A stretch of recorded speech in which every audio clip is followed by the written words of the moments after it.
All right, buddies. We have A2442, no power. It's a little bit dusty, nothing too crazy. I would say nothing immediately jumps out at me. This looks to be fairly well taken care of, which is unfortunate because it is still not working. And as a MacBook, sometimes they just die for no good reason. We'll see. Maybe there's some liquid damage on the backside of the board or something. We have the battery unplugged. Plug in USB-C. And we're getting 5 volts and fairly low current, about half a watt.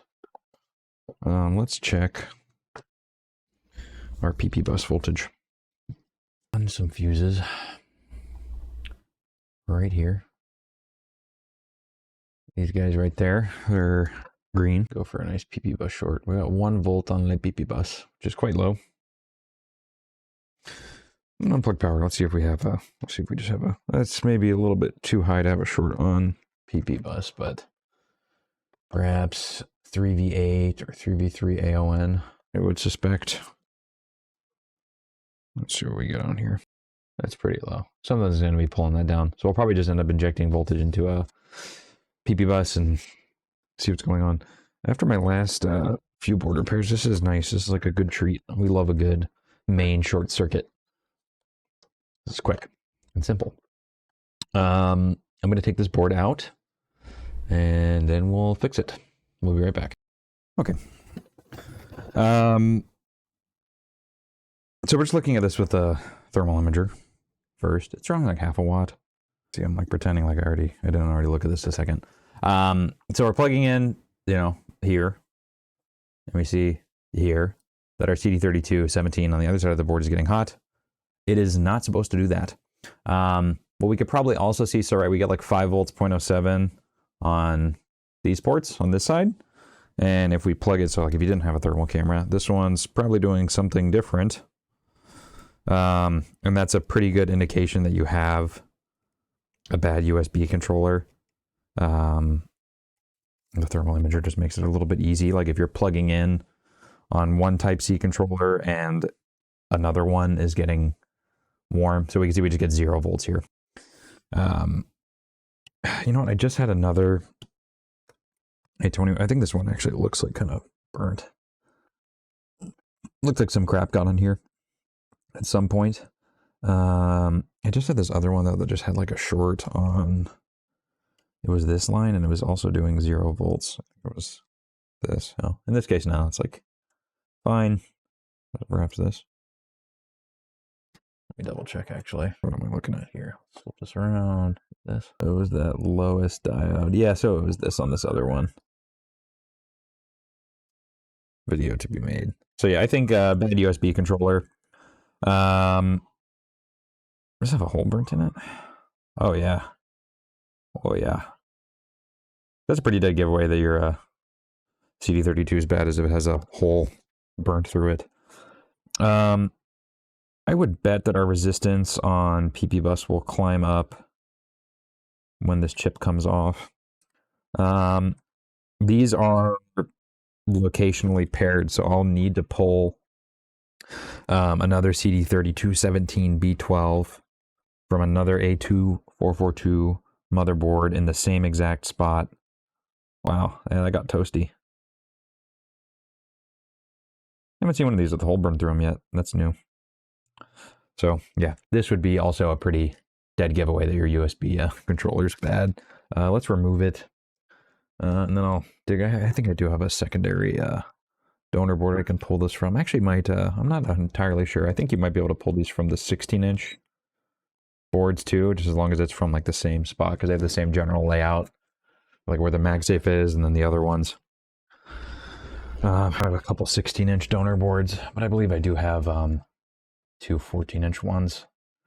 I pulled this exact one from another board recently for a different A2442 board repair.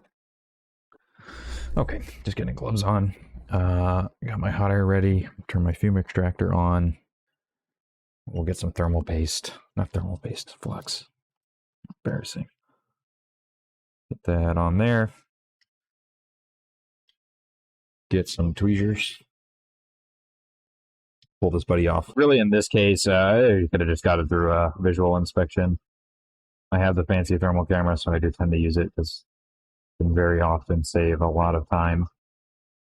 Which in this case it did too, you know. You can see that from pretty far out. Let's check what our PV bus resistance is at now with that off. That's still about the same. Okay. Oh well. Let me go find a donaire to get this chip from. I'll be right back. All right, we're back. I did end up just ordering another A2442 donor board because the one I have, I've kind of already pulled a lot of parts from. I need another one. You can't actually buy the locational chips on like AliExpress. So like if you searched for, let's say, in this case, we need, actually in my mind, we need a UG400 for this one. You can buy that chip for, it's over, I think it's like probably $25 with shipping to order a single one, which is really silly. But the only way these chips can be obtained is for them to be pulled off of this board from this exact location, because if you use anything else, it won't work, which is really annoying. Is this intentional? Probably. You know, Apple knows people fix these, so they don't want me to. We'll fix it anyway. So I just have to order dead boards to pull parts off of, basically, or you know, otherwise not working with fine USB-C controllers. I'm gonna finish just prepping this area, and then okay, we'll be right back. All right, so this already has leaded solder on it. So I just got my wick out and a larger iron, and we're gonna do that. Put this at an angle a little bit, make my life easier. More natural to hold it this way. A little corner, it's good. Let's clean this off, and then we'll get our donor and a stencil and some solder paste, and we'll reball a new chip and get it on here. I think this will work. I did have to wait a little bit to get this board for the chip I wanted. I don't quite remember the exact behavior was on this. I mean, if I recall correctly, when this USB-C port was just doing something different than all the other ones. So we can assume the controller's bad. Here, I'm going to go grab that other board. All right.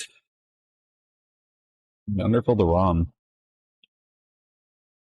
Well, this is something I'm just seeing on some newer version of this board. I could swear I've had these in before with no underfill on that chip.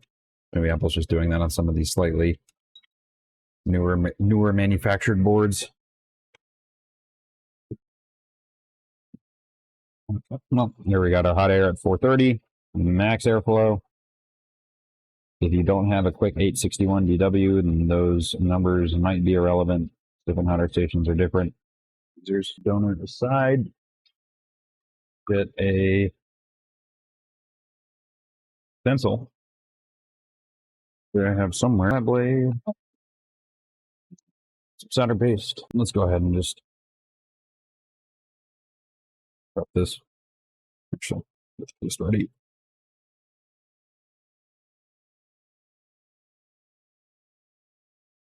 I never really have shown what I'm doing when I dry this out. So I have some paste in a paper towel, and I'm taking it and I'm kind of folding it in on itself and kneading it like you know, pizza dough or something into the paper towel to dry it out. If you don't dry this out, then the paste will kind of have a habit of kind of falling out of your stencil. But you can just give it a few kind of folds, and paper towels, as it turns out, are really good at drying things off. So and a little bit more flux on there, should be fine. Turn on micro pencil. I don't need the big iron to heat up this chip. Move my very sharp tweezers out of the way so I don't stab myself. And we clean this. I wonder if this industry uses the most Q-tips out of anyone. I do use a lot of Q-tips. I'll find a Q-tip sponsor. Okay. Inchel, there we go, just to help those flow better. Looking good. I want to let it cool down a little bit before I take it out of the stencil, because if you take it out really quick, you might just screw up all the solder balls you just made. Just no fun. Very sad.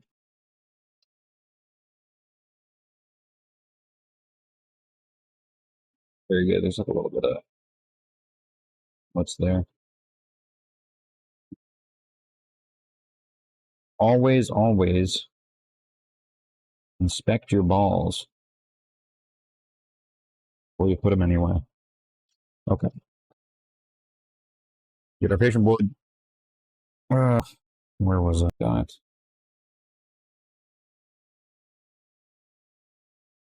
I'm just paranoid that I'm gonna forget where the dot is. On the lower left. And all right, just confirm with your schematic. Obviously, pink as the pin 1 dot is best color. My color scheme makes the most sense. Okay. Probably should update Lex board view via Paul Daniels. We'll just link Paul's software in here. 30 maximum airflow, and we sneak up. We're basically gonna have the heat high and then kind of bring it in slowly. Kind of just run the hot air in there immediately. You're gonna shoot your chip off. You're gonna have a bad time. Focus, and really, now we can go to a little bit lower airflow actually. That should be on there. We'll let this cool down, and then we'll run power in it, and I believe this will work now. We'll know shortly. You know, I'm recalling now that this CD32 had a hole burnt in the board. But CD32 is for sure bad and had a hole in it. It probably killed our ROM as well. So now we're seeing all ports do the same thing. I have like 5 volts, 0.01 watts, and we still have low voltage on PP bus. This sort of behavior is kind of what we see on all the ports. Nothing different on any of them. So I think I will actually go ahead and replace this ROM. Perhaps. Let's see. We don't have any shorts here. We might have blown like a diode or something too. We could have even blown the fuse. It's entirely possible. Nope. Of course not. The fuse is for show. It does not blow. Unfortunately, this chip's underfilled, which means it's kind of annoying to get off. So flip this around. It's a little more natural position. I have a little these two guys, which are nice for getting underfill off. I'm gonna put my hot air to like 160, 165, and we're gonna scrape this off. I may even think about this. Where the hole is like over here. Doesn't mean too much. Just a little bit here. I'm gonna have a little bit of faith in Apple. First, so we have this USB-C circuit protection chip right here. I have seen this die on other devices, and on those I ended up seeing, some line of one of these CC lines. I think this guy was short circuiting. I don't see any shorts here, but I'm thinking maybe this could have just blown internally. I'll try this first, because it's definitely less annoying than getting that ROM off, so we'll see if that works. If not, we'll get the ROM. I have to reball this new one, but I'm just going to add some leaded solder on top of this one. Left size and one and upper left on this chip. So I have to prep this area. Okay, and then usual. Let it cool down, and we'll see if this does something different now. If not, we'll replace the. Okay. My normal workday is over now. I can just fix MacBook and not take any phone calls. No one comes in. I don't have to help anyone reset their email password, etc. Okay, we got to get. I don't even know what I recorded last, but we tried replacing this CC current thing, Type C current protection thingamabob. Still not working. Same behavior on all ports now, though, at least. So I'm pretty sure this wasn't bad, and probably this is bad too. Which is often quite bad damage near a USB-C controller like this one, for example, which had a hole blown through it. That does often kill ROMs. We saw that more on older devices. I definitely haven't seen this exact board with a hole in the CD32. A little bit higher zoom.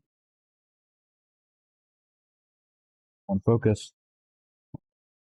I'm at 170 C.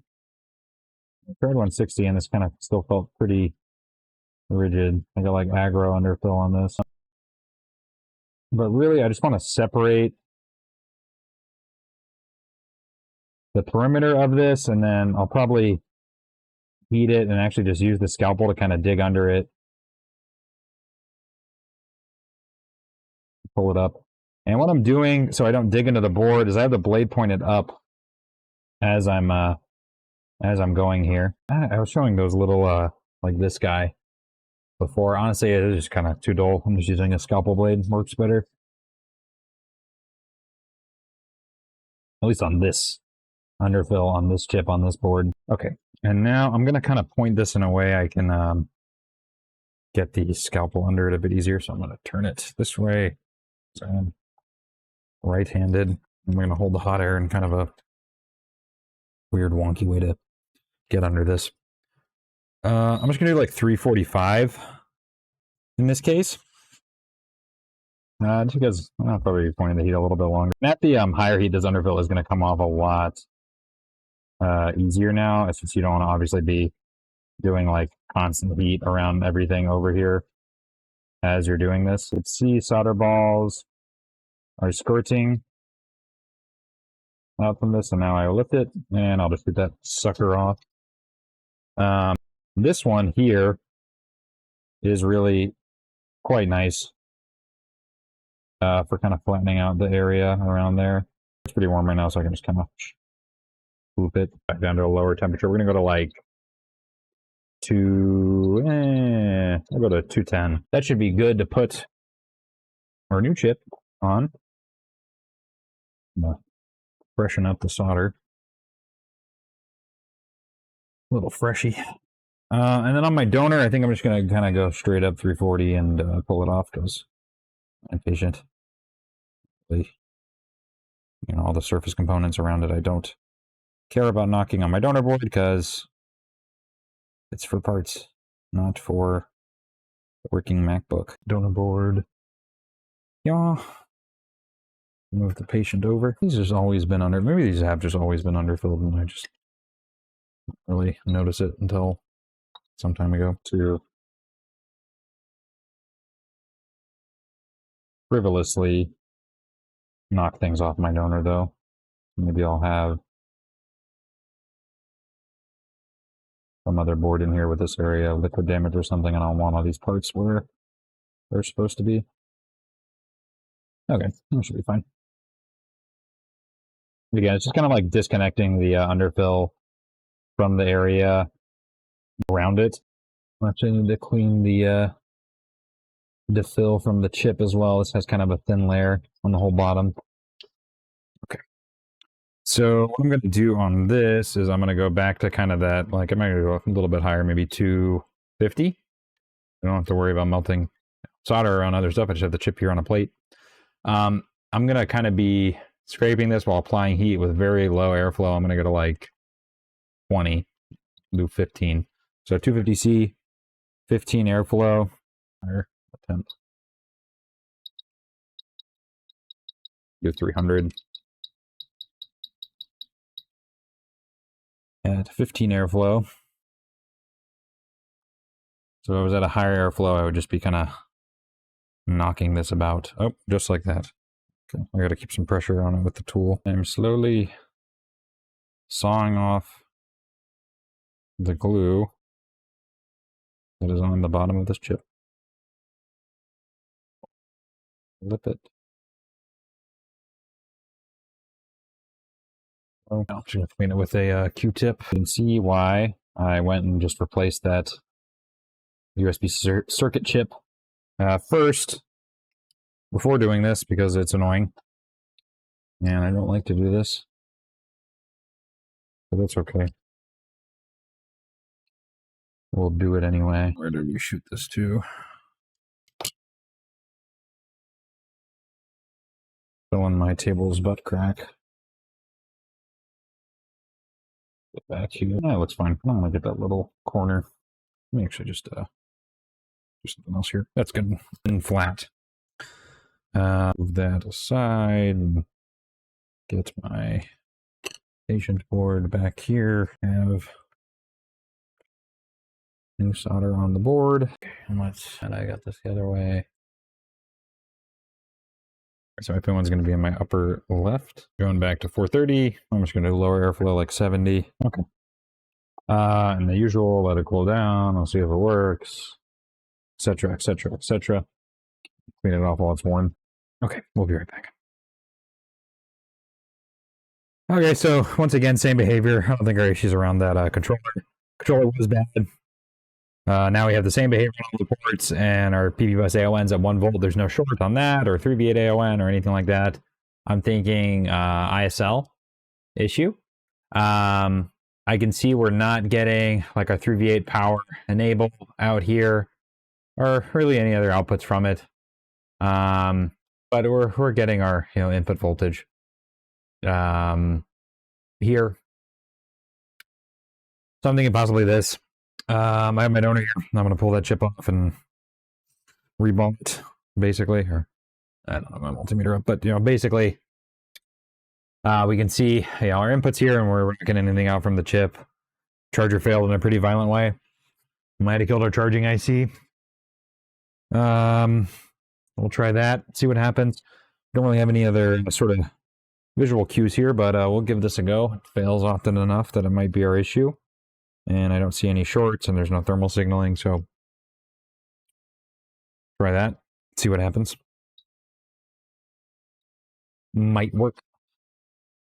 Might not. Something like that. A couple other things. So I think this still... Oh, this is cool in PVS. No silly.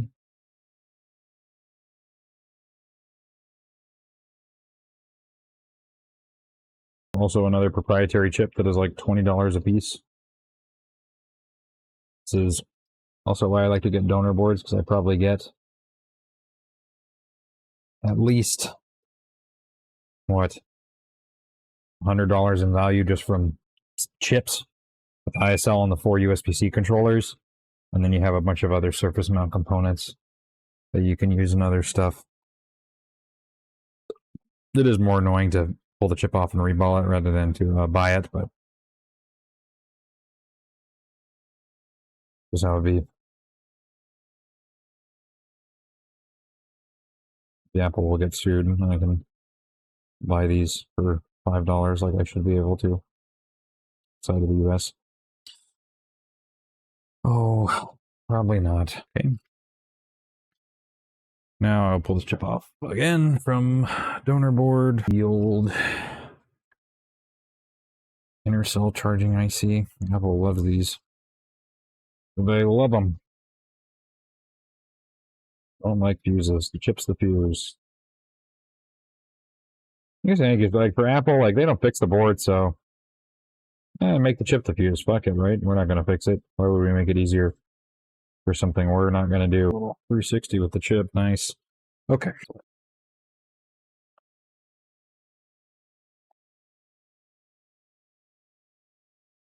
This probably works.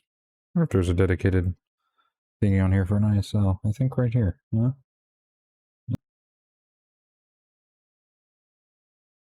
Huh. That's nice. The same blade from earlier when we reballed that CD32 already has some dried up 183 leaded solder paste. Look at those balls. Wow. Okay. If you don't know, if this one has just like a bad ISL and this is working after, this will probably be this would be the first one I've had that just kind of has like a bad ISL. That's an isolated problem. I've had some that just had liquid damage in this area, so I swapped it out. But this behavior that we're seeing, like 5 volts, 0.01 something, 1 volt on a PP bus, that might be indicative of an ISL failure. I'll make a mental note, and then I guess a video note recording this. explaining what I'm seeing and doing. So it is a good way to remember your jobs. I feel like it helps me recollect on stuff more. So as it, you might find this hard to believe, but I do not talk to myself. So I'm just fixing these and not recording it. I'm probably listening to Steely Dan or something like that. Perhaps some jazz fusion, maybe some Snarky Puppy or Cassiopeia.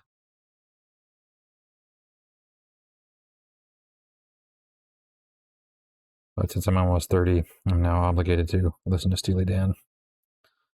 Not at all. That's no obligation there. Terrific. Both Steely and Dan.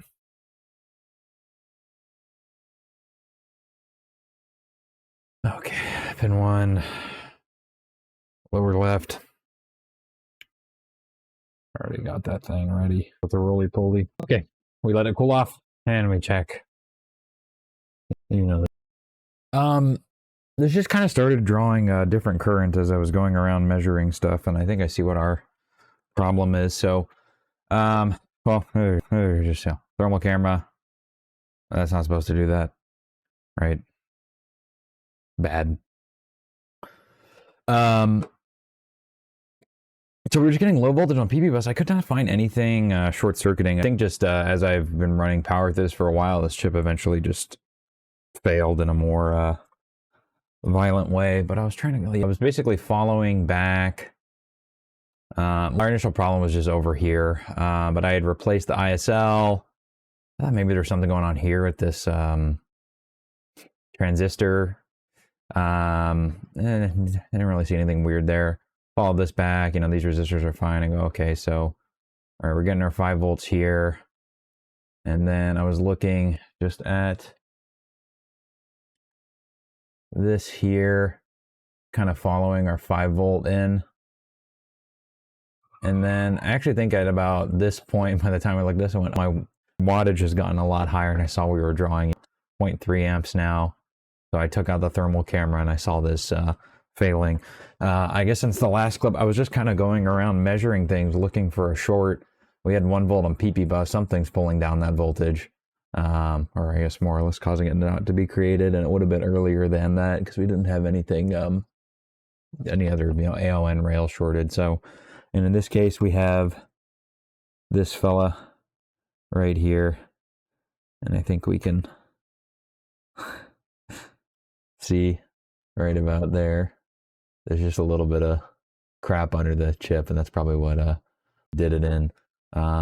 This is a familiar friend, the TPS62180, and it looks like we have this shorting to ground right here. In this case, these M1 machines, basically SSD is always on, so this is for a side of the board that has no NANDs on it, so I don't think we have to worry about dead storage, which is nice. I did check resistances on the other SSD power lines. They do seem fine, so let's take this off. I'm actually kind of curious if this thing will just, well, it probably doesn't need to be there. I wonder if it would work just without it. Or even this is all a USB switch, actually. This isn't for the SSD. In any case, it's the same chip we see for the SSD controllers on like the A2442 ones, for example. So this chip dies a lot, and I already have some reballed, and this chip's not paired, so this won't be not bad to replace at all. I'm actually going to go grab a replacement chip really quick, and then we'll swap this out, and I think we'll be okay after that, hopefully. Or there's some other fuck-off issue, we'll see. Now this chip is not proprietary. You can just buy it on DigiKey. Some time ago, I think I bought like 30 of these. I actually we have 6 left. I think before that I was just ordering them individually off of like Mobile Centric sold them. The problem is that Apple put these, they're always putting them at the edge of the board. A little bit of debris will get into them and short them together. This is actually probably what killed our CD32. These 2 lines shorted together, so something like that, or maybe that's just to ground. I mean, the debris was kind of in between these 2 pins. Oh, I'm not showing what I'm looking at right? But, you know, basically we had dust, you know, here, which kills this, and then that probably killed our boy here, which had a hole burnt through it. In fact, that does seem to line up where we saw the little hole in the board, or in the CD32 rather. Okay, enough talk. Let's remove this and replace it and be done with this MacBook board, so this person can have a working MacBook and they get their data.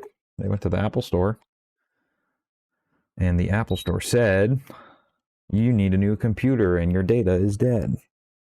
That's not true though. Silly Apple. Silly. Okay. I'll now use my super top secret airflow and temperature settings. Sure, very secret. Throw the chip in the trash. My e-waste recycling. Activate. Micro pencil activate. Solder wick activate. And then we'll get our new chip. And replace. Actually, I have not seen this chip die on one of these boards yet, out of the ones I've seen. So, probably though that sort of behavior, that 1.05 volts on PP bus, and then the amperage behavior we were seeing on all the ports, 5 volts something. And I guess, you know, if you have a hole blown through your CD3217 on this side, it's probably this that did it. If it's in the same spot, I would assume it would fail in a really similar way. First, we got to add some leaded solder to these pads. Honestly, for a smaller chip like this, you can kind of get away just with not wicking it. I just prefer to wick. Ground pads do be soaking up heat a little bit. Add a little bit of top heat with the hot air. Just a bit. Get the board a little bit warmer and help out the micro pencil. If we had more space here, I would just be using a bigger iron. Big iron won't fit here though. This is probably actually about as large of a tip as we can get in that space. That looks fine. Clean it a bit.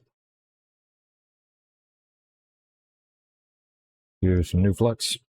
Just a bit. Don't need too much. That's fine. Get a chip. Once I get down to 3 of these, I will order some more. It is really nice just to have a already reballed chip ready to go. Pin ones in our lower right. It's gonna do a 180. Okay, do a little bit lower airflow. 80 for my airflow now. Solid swoop into place. Actually, might add a little bit more flux. A little off, honestly. This seems to be turning on now. We're getting 20 volts. We're getting some current. CPU is on. I will now reassemble this and we'll test it further. To conclude on this, fundamentally, our problem was the UG400, CD3217 B12, and this, basically. I hadn't seen that fail before, but I had seen stuff like this CC protection chip fail before, and I've seen ROMs fail before from these dying violently. So we did replace this and this as well, just kind of experientially. That was likely, but you know, not the case. A little bit of thinking, we see, okay, you know, where is everything being created from, and we follow the path. Did lead to here, and then also, I mean, the device just started drawing current a little bit differently, and we saw this chip lighting up. Let me see the voltage is like cycling. Maybe there's something else still going on here. Let me try another port, see if this is in there. And it's on. My USB tester might have just been fucking with me there. We're running 60 watts. So I think our last issue was that TPS chip, basically. So the summation I had earlier was correct. Hooray. This is on now. I'm going to take out the board again, assemble it again, and then I'll record final thoughts here. All right, then. So this was also a little bit of a tricky and weird one. This wasn't messed with by someone before us, thankfully. I'd love to see that. There was no liquid damage or really, essentially this device was a little bit dusty, and my thinking here is essentially, what are we looking at? Top side of the board over here, we had some debris under this chip, and as you know, a TPS 180 does, we have high voltage lines next to low voltage lines. And in this case, this is just for like USB voltages, not for storage. So, you know, in the same way, we'll have this fail on like an A2441 and kill a NAND. I think this failed and killed our UG400 CD3217. So this had a hole blown through it right about here. We did end up replacing stuff like the ROM and the CC protection chip, because we've seen those fail before with somewhat similar behavior. But in any case, I think our actual issues were basically this chip, and that was it. And there was a few other things that were replaced in kind of a secondary fashion. We did kind of notice once we replaced both of these, the thing would pull up to 20 volts and then cycle on the ports actually for quite some time. I think I just power cycled it enough through the ports to make some chip-to-chip communication refresh and then behave, which wasn't before. Not really sure what was going on in that fashion, but you know, I had this, you know, what I thought was working, put it back together, wasn't working, took it apart, and then it was working again. We have it reassembled, it's working again. It's been on for a few hours now, just on my table. One of the primary goals in this was data recovery, and I did have a list of potential passwords. None of them are correct, so we'll go through that when the customer comes by. I don't really see why this wouldn't just be a you know, perfectly working MacBook long term now. So data should be secure here. And then a working MacBook too. So, you know, no new computer needed. I believe this one did go to the Apple store, and they were, you know, told the classic, you got to replace the whole computer, $1,500, etc., etc., which we see all the time for basically every MacBook that goes to the Apple store before it comes here. Don't go to the Apple store. Go to More Than a Fix instead. We actually know how to fix these. Hopefully this helps someone. I think this is a pretty precise issue that probably, if someone else will probably see this exact same sort of failure, I would bet. But yeah, so that's something to check here, is for debris under this chip. If you have a hole burned through your UG400, well, obviously your chip's bad, it has a hole burned through it, but you might have this guy is bad and has failed in a violent way, which then blows a hole through your USB controller. We'll see you in the next video. Everyone have a great day.